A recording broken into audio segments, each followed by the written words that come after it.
आप सभी का स्वागत है टारगेट लर्निंग में। दोस्तों, आप लोग स्वस्थ होंगे, मस्त होंगे, अपनी पढ़ाई जो है वो लगातार कंटिन्यू जो कर रहे होंगे। रख हौसला, वो मंदिर भी आएगा, प्यासे के पास चलकर समंदर भी आएगा। थक कर न हार के मंजिल के मुसाफिर, मंजिल भी मिलेगी और मंजिल मिलने का मजा भी आएगा। दोस्तों, आप लोग मेहनत जो है लगातार कंटिन्यू माची की तरह जो है करते रहिए। तो आज हम सीखेंगे एचसीएफ यानी कि हाईएस्ट कॉमन फैक्टर। कल हमने सीखा था कि एलसीएम कैसे निकालते हैं। आज हम सीखेंगे एचसीएफ के बारे में। ठीक है, तो बेसिक नॉलेज एएचसीएफ, जो कि आपके हर एक एग्जाम के दृष्टि से इंपॉर्टेंट है, छोटी कक्षाओं के लिए, बड़ी कक्षाओं के लिए इंपॉर्टेंट है। ठीक है, एचसीएफ को हम इंग्लिश में क्या बोलते हैं? हाईएस्ट, हाईएस्ट फिर कॉमन, कॉमन फैक्टर, फैक्टर। ठीक है, हाईएस्ट मतलब होता है उच्चतम, कॉमन मतलब होता है दोनों में हो, फैक्टर मतलब क्या होता है? गुणनखंड। ठीक है, तो महत्तम,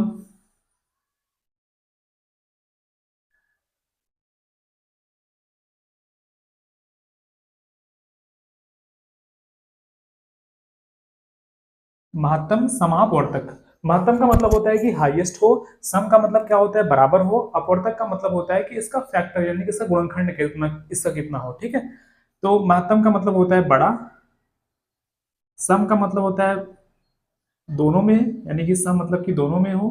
ठीक, अपवर्तक मतलब क्या होता है? इसका फैक्टर यानी कि गुणनखंड, गुणनखंड।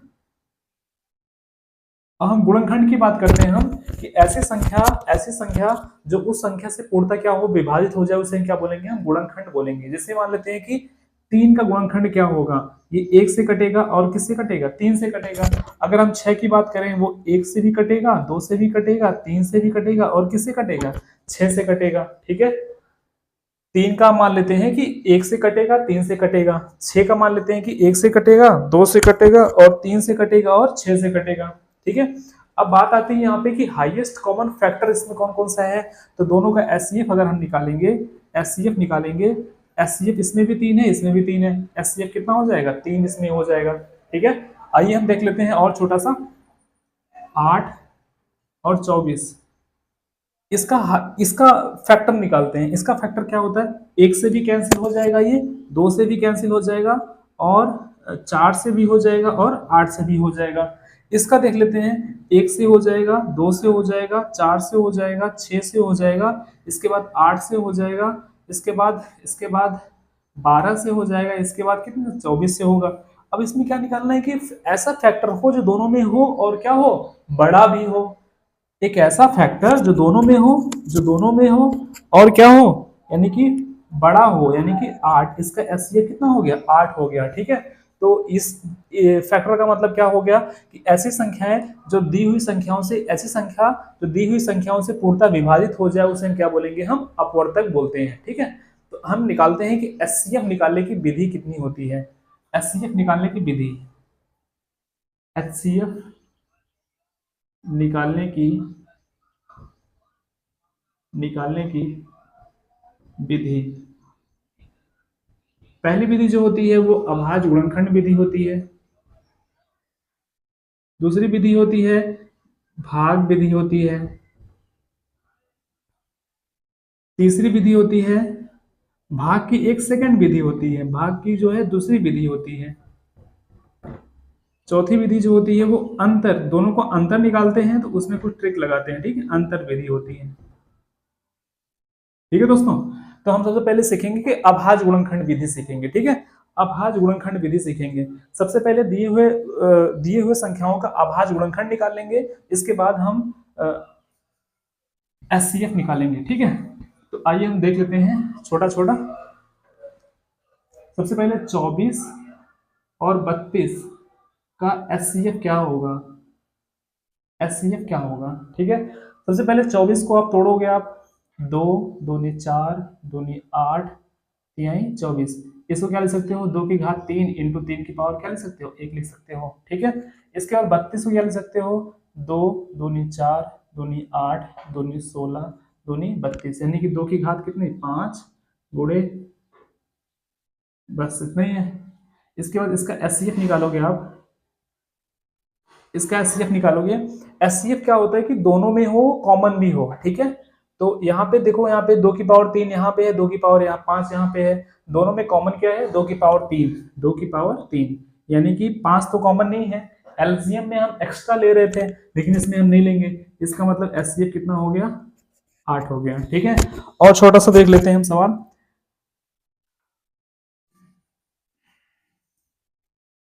425 और 500, 500, इसका एचसीएफ क्या निकालेंगे? ठीक है, देखो इसका एचसीएफ निकालेंगे तो 5 पचम 25, पंच 125, तिया, इसको हम क्या ले सकते हैं? 3 की घात 1, 5 की घात 3। ठीक है, इसका अभाज्य गुणनखंड आप लोग कर लेना। ठीक है, इसको हम क्या कर सकते हैं? तोड़ेंगे आप, क्या हो जाएगा? 5 गुणे कितना? 100, यानी कि ये 5 गुणे, इसको तोड़ेंगे हम 25 गुणे कितना? 4। इसको हम क्या ले सकते हैं? हम इसको क्या ले सकते हैं? 2 की घात 2। इसको क्या ले सकते हैं? 5 की घात 3। इसका एचसीएफ निकालेंगे। एचसीएफ, एचसीएफ निकालेंगे तो दोनों में क्या होना चाहिए? कॉमन होना चाहिए। दोनों में क्या होना चाहिए? कॉमन होना चाहिए। 2 की पावर 2 इसमें है, नहीं है। 3 की पावर 1 इसमें है, नहीं है। 5 की पावर 3 जो है दोनों में है, इसका मतलब 5 की पावर 3, यानी कि क्या हो जाएगा? 5 गुणे 5 गुणे 5, 125 क्या हो गया? इसका एचसीएफ हो गया। ठीक है, ये कौन सी विधि थी? ये कौन सी विधि थी? ये अभाज्य गुणनखंड विधि थी। इसके बाद भाग विधि देख लेते हैं, भाग विधि से कैसे निकालते हैं। ठीक, इसको हमने रब कर दे रहे हैं।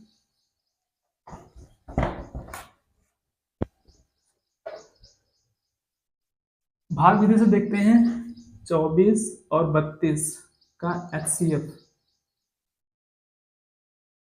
सबसे पहले छोटी संख्या को बड़ी संख्या से हम भाग करेंगे। छोटी संख्या को हम बड़ी संख्या से क्या करेंगे? हम भाग करेंगे। तो 24 1 के 24, यहाँ पे जो शेषफल आया इसके भाज्य, भाजक, इसके भाजक से क्या करेंगे? हम डिवाइड करेंगे, यानी कि 24, यानी कि 8 तरीक कितना हो गया? 24, कैंसिल। 8 यहाँ पे आया, यही तुम्हारा क्या कहलाएगा? एचसीएफ कहलाएगा। एचसीएफ कहलाएगा। ठीक है दोस्तों, फिर अगला जो सवाल हमने दिया था 500 और 425 का एचसीएफ क्या होगा? एचसीएफ क्या होगा? तो छोटी संख्याओं को हम बड़ी संख्या से हम डिवाइड करेंगे, यानी कि 425 को हम, 425 को हम किससे डिवाइड करेंगे? हम 500 से डिवाइड करेंगे। ठीक है, तो 425 1 के 425, यहाँ पे कितना शेष बचा? 75। किससे भाग करेंगे हम? 425 से भाग करेंगे। कितनी बार जाएगा ये? कितनी बार जाएगा ये? 75 दूना 150, 75 चौका 300, 75 पंचे, 5 पचम 25, हासिल लगा 0, 5 2, 5 7 35, 2 37, घटा लेंगे हम 0 5 50। ठीक है, तो 50 से डिवाइड करेंगे 75, 1, ये कितना आ जाएगा? 25, यानी कितना हो जाएगा? 50। एचसीएफ क्या आ गया? 25। एचसीएफ कितना आ गया? 25 आ गया। ठीक है, तो भाग की दूसरी विधि जो होती है, वो भाग की जो भाग विधि जो होती है, हमने इसको सीखा, भाग विधि से सीखा हमने। तो भाग की सेकंड विधि और अंतर विधि, इसको हम कल चर्चा करते हैं। ठीक है, तो ये आपने सीखा होगा। भाग की सेकंड विधि और भाग की अंतर विधि को हम कल डिस्कस करेंगे, क्योंकि वीडियो जो है लंबा हो जाएगा, आप लोग इंटरेस्टेड कम होंगे देखने में। तो थैंक यू सो मच, अपना ध्यान रखते रहिए और पढ़ते रहिए, जबरदस्त मस्त रहिए। जय हिंद, जय भारत।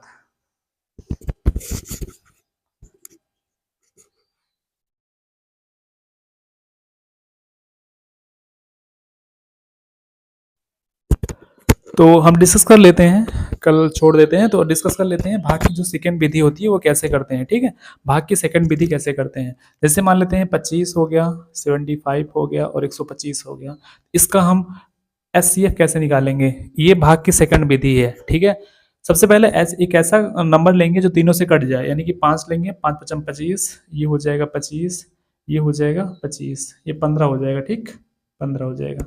अब एक ऐसा नंबर लेंगे जो तीनों से कट जाए, तो ये 5, यानी कि 5 1 के 5, 5 3 15, फिर 5 पचम 25। ठीक है। अब एक ऐसा नंबर लेंगे जो तीनों से कट जाए, ऐसा कोई नंबर तो है नहीं, इसका मतलब 5 × 5 यानी कि 5 × 5, इसका यानी कि 25 क्या हो गया तुम्हारा आंसर हो गया। ठीक है, और देख लेते हैं 153 हो गया, 170 हो गया, 34 हो गया, इसका एचसीएफ क्या होगा, इसका एचसीएफ क्या होगा। ठीक है, एक ऐसा संख्या लेंगे जो तीनों से कट जाए, तो हमको 17 दिखाई दे रहा है, 17 नौइया 153 हो गया, 17 धामा 170, तो 17 दूनी 34 हो गया। और एक ऐसा नंबर देख लीजिए जो तीनों से कट जाए, ऐसा कोई नंबर तो है नहीं इसमें, इसका मतलब 1 है, यानी कि 17 × 1, 17 × 1 यानी कितना हो जाएगा 17 हो जाएगा। ठीक है, और देख लेते हैं सवाल 24, 32, 40 का एचसीएफ क्या होगा, एचसीएफ क्या होगा। ठीक है, तो एक ऐसी संख्या ले लेते हैं जो तीनों से कट जाए, जो क्या हो जाए तीनों से कट जाए, यानी कि 2 देख लेते हैं, 2 12 बार, 2 16 बार, 2 20 बार, फिर 2 से देख लेते हैं, 2 6 बार, ये 8 बार, ये 10 बार, फिर 2 से काट लेते हैं 3 बार, ये 4 बार, ये 5 बार।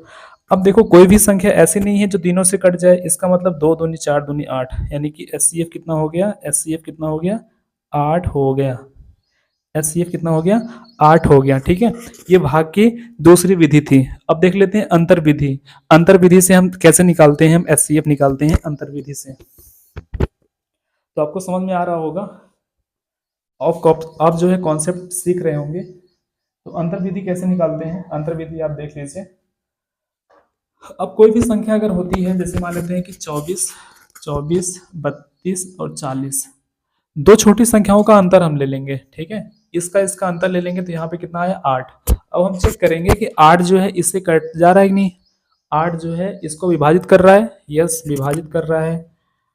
8 जो इसको विभाजित कर रहा है, यस इसको विभाजित कर रहा है। 8 जो इसको विभाजित कर रहा है, इसको विभाजित कर रहा है, इसका मतलब 8 जो होगा वो क्या होगा, आपका आंसर होगा। ठीक है, और देख लेते हैं 17, 34, 153 का एचसीएफ क्या होगा, एचसीएफ क्या होगा। ठीक है, देखो इसका अंतर हमने क्या निकाला, 17 निकाला। अब हम चेक करेंगे कि 17 जो है इसको विभाजित कर रहा है, 17 जो है इसको विभाजित कर रहा है, 17 जो है इसको विभाजित कर रहा है। ठीक है, यानी कि सभी को विभाजित कर रहा है 17, इसका मतलब 17 जो होगा वो इसका एचसीएफ होगा। अगर किसी को नहीं विभाजित करेगा, इसके अंतर को हम क्या करेंगे, हम इसका फैक्टर करेंगे, फैक्टर करने के बाद चेक करेंगे कौन सा विभाजित कर रहा है, कौन सा नहीं विभाजित कर रहा है। जो मैक्सिमम होगा वो विभाजित कर रहा है, तो उसी को हम क्या मानेंगे, हम एचसीएफ मान लेते हैं। ठीक है, देख लेते हैं हम 32, 40, 48, 64 का एचसीएफ क्या होगा, एचसीएफ क्या होगा। ये क्या हो गया, इसका अंतर कितना हो गया 8, 8 जो है इसको कट जा रहा है, इससे भी कट जा रहा है, इससे भी कट जा रहा है, इसका एचसीएफ क्या हो गया, ये एचसीएफ क्या हो गया 8 हो गया। ठीक है दोस्तों, तो ये जो कॉन्सेप्ट होगा, आपको जो चारों विधि हमने एचसीएफ की बताई आपको समझ में आया होगा। फिर अगली क्लास में देखेंगे और कुछ इंपॉर्टेंट टॉपिक जो आपके एग्जाम से रिलेटेड हो। तो जय हिंद, जय भारत। आप लोग जो है इसको अच्छे तरीके से समझते रहिए और अपने दोस्तों के बीच में से शेयर करिए। अगर वीडियो अच्छा लगे तो इसको लाइक करिए, सब्सक्राइब करिए। जय हिंद, जय भारत।